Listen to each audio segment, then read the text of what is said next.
Hi అండి. ఈరోజు మా ఇంట్లో చేపల పులుసు అయితే పెట్టుకుంటున్నాము. దానికోసం నేను ఆనియన్స్ అయితే కట్ చేస్తున్నాను. ఆనియన్స్ చేపల కూరలోకి ఇంత చిన్నగా అయితే కట్ చేయాలి, పెద్ద పెద్దగా కట్ చేస్తే బాగోదు.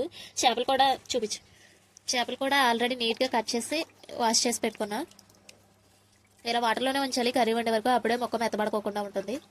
ఈ చేపల క్లీనింగ్ ప్రాసెస్ కూడా నేను షార్ట్లో అప్లోడ్ చేస్తాను, ఒకసారి వెళ్ళి చెక్ చేయండి.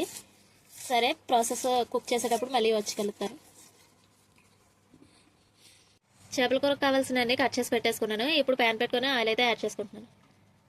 చేపలు నిశ్వాసం రాకుండా ఉండాలంటే ఆయిల్ కాసంతా ఎక్కువే పడుతుంది, ఎక్కువ వస్తుంది. ఆయిల్ అయితే హీట్ అయిపోయింది. ఇప్పుడు మనం ముందుగా కట్ చేసి పెట్టుకున్న ఉల్లిపాయ పచ్చిమిరపకాయలు అయితే యాడ్ చేసుకుందాం. ఉల్లిపాయ పచ్చిమిరపకాయలు వేసుకొని బాగా కలుపుకోవాలి, మధ్య వరకు గోల్డెన్ బ్రౌనిష్ కలర్ వచ్చే వరకు వేయించుకోవాలి.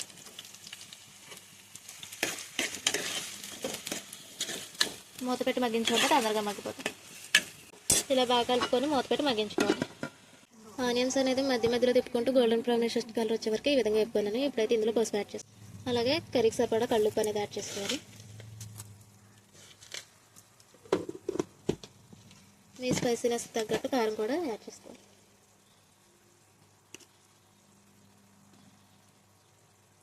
ఇప్పుడు ఈ మొత్తాన్ని బాగా కలుపుకోవాలి.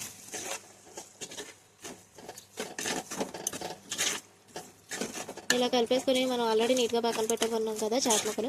ఈ చేప ముక్కలు అయితే ఇందులో యాడ్ చేసుకొని లో ఫ్లేమ్లో మగ్గించాలి. ఈ చేప ముక్కలను అయితే ఇందులో వేసేసుకుంటున్నాం.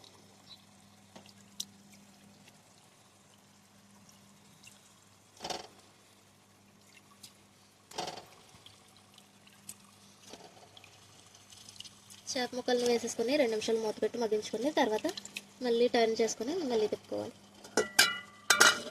5 నిమిషాలు అయింది. ఇవన్నీ ఇలా టర్న్ చేసుకోవాలి. మళ్ళీ ఇలా టర్న్ చేసుకుని మళ్ళీ మూత పెట్టి 5 నిమిషాల తర్వాత మనం వాటర్ అనేవి యాడ్ చేసుకోవాలి.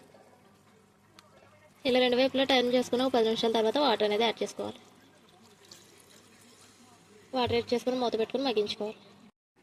ఈ చేపల కూరలోకి చింతపండు రసాన్ని ప్రిపేర్ చేసుకుంటున్నాను. ఇలా చింతపండు చక్కగా కలిపేసుకొని పులుపు పోసుకోవాలి. మనం వాటర్ యాడ్ చేసాం కదా ఇందాక, ఆ వాటర్ అనేది ఈ విధంగా బాయిల్ అవుతున్నప్పుడు చింతపండు రసం కూడా యాడ్ చేసుకోవాలి.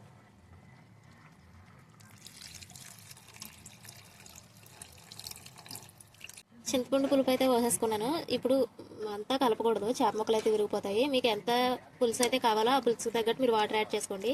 ఇవి మరిగి పులుసు చిక్కపడేసరికి నాకైతే సరిపోతుంది. ఇలా యాడ్ చేసుకొని మూత పెట్టుకొని వాటర్ అనేది బాయిల్ అయ్యి చక్కగా పులుసు మరిగే వరకు ఉంచుకోవాలి. ఈ లోపు మనం మసాలా అయితే ప్రిపేర్ చేసుకుందాం. మసాలా కోసం జీలకర్ర అయితే యాడ్ చేసుకుంటున్నాను. అలాగే ఇందులో ఒలిచిన వెల్లుల్లిపాయలు కూడా యాడ్ చేసుకోవాలి. అలాగే నీట్గా ఒలిచేసుకొని ఎల్లుల్లిపాయలు కూడా ఇందులో యాడ్ చేసుకొని దంచుకోవాలి. ఇవైతే మెత్తగా అయ్యే వరకు దంచుకోవాలి. చాలామంది అల్లం వెల్లుల్లి పేస్ట్ వేసుకుంటారు, కానీ దాని టేస్ట్ కన్నా జీలకర్ర వెల్లుల్లిపాయ టేస్ట్ చేపల కూరలోకి చాలా బాగుంటుంది. ఒకసారి ఎప్పుడైనా ట్రై చేయకపోతే ఈ మసాలా వేసి ఒకసారి ట్రై చేయండి. మనం ప్రిపేర్ చేసుకున్న మసాలా అయితే ఇలా దంచుకోవాలి. ఇప్పుడు దీన్ని కర్రీలో యాడ్ చేసుకోవాలి. చేపల పులుసు ఈ విధంగా మరుగుతున్నప్పుడు ఈ మసాలా అయితే ఇందులో యాడ్ చేసుకోవాలి. ఇలా యాడ్ చేసుకొని మూత పెట్టి మరిగించుకోవాలి. చేపల పులుసు అనేది ఈ విధంగా పులుసు చిక్కగా అయ్యేదాకా మరిగించుకోవాలి. తర్వాత లాస్ట్లో దించేసుకొని కొత్తిమీర అయితే యాడ్ చేసుకోవాలి. అంతే, మన యమ్మీ అండ్ టేస్టీ చేపల పులుసు అయితే రెడీ అయిపోయింది. చూసారు కదా, వీడియో నచ్చితే లైక్ చేయండి. అలాగే మన ఛానల్లో కుకింగ్ వీడియోస్ ఉంటాయి, ఒకసారి వెళ్ళి చెక్ చేసి నచ్చితే సబ్స్క్రైబ్ చేసుకోండి. Thank you for watching guys. By by.